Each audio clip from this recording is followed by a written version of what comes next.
Maitû, I always get compliments on my articulation and my eloquence. And I've been given, and I've given many tutorials and I've spoken expansively on it. What maybe helped was that by the time I was 6, I'd already put in my 10,000 hours. And if you're not aware what that is, there's this theory that in order to gain mastery on one thing, you have to at least put in practice for 10,000 hours. So by the time I was 5, I had already put in my 10,000 hours of practice when it comes to speaking. But today, I would like to commit to you something else that has helped my articulation, and that is painting. Ladies and gentlemen, we're going to call this video Ever Curious, Ever Learning.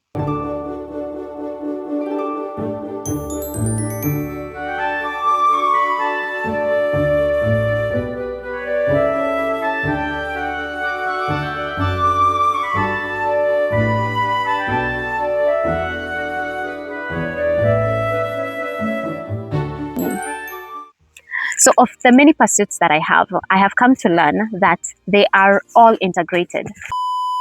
They all haina shida. Huyo ndio umebuli mtoto wangu wewe. You know that's wax on my cat. Tavie. Sa, sere. Su, vie fio. Bad cat. No yo. Olimpa kuja. Nirudisheni mtoto wangu hapa. Kuja bebe. Okay. Set yangu sasa imekuwa venye inataka. Sasa hawa nikaa wamejiapisha. I'm here to encourage you today to have as many pursuits as possible. As a person who's considered a jack of all trades, I have come to learn how integrated my worlds are. It looks like I'm pursuing very different things, but these things teach me a lot about life and a lot about each other.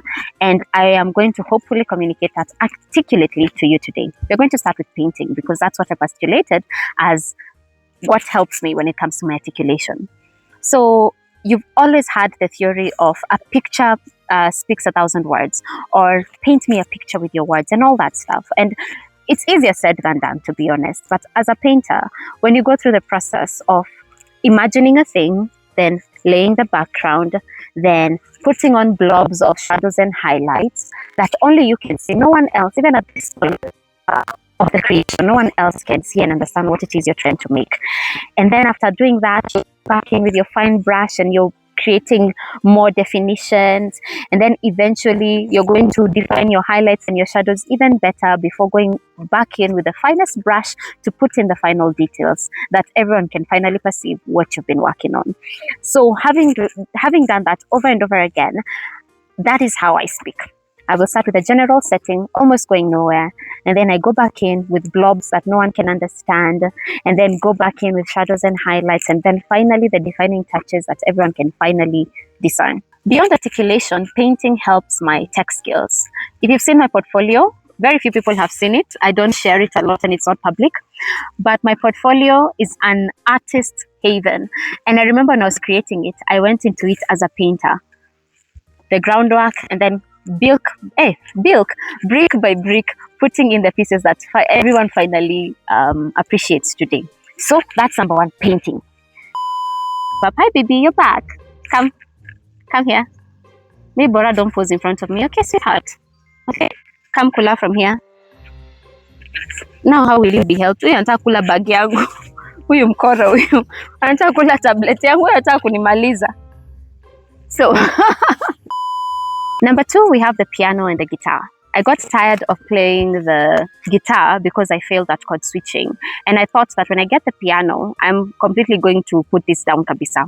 So I got myself a piano and I started learning different chords and different finger exercises.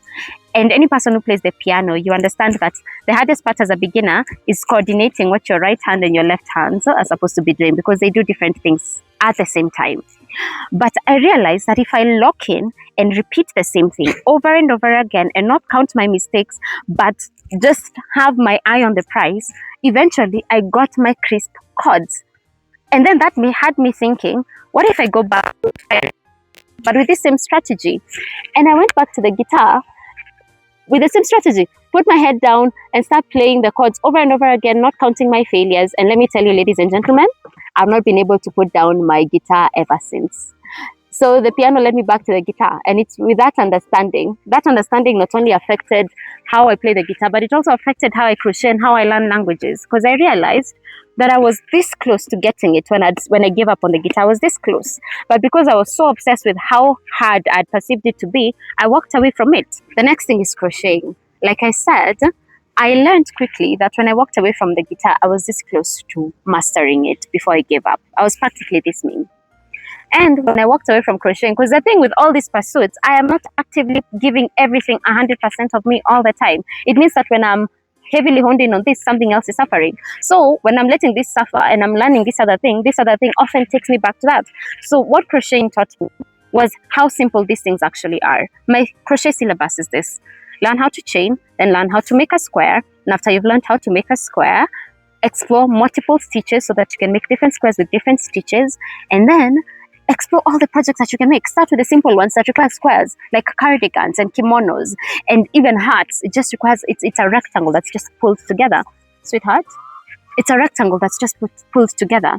And just seeing how simple something that I'd overcomplicated in my mind was, led me back to something that I'd considered very overcomplicated, but was actually simple, which was Korean. And I realized to understand Korean, it's very simple. Understand Hangul, which is the Korean alphabet, then start learning vocabulary, start learning other words. And once you start learning other words, start formulating sentences, understand verb conjugation. And over time, habari yako?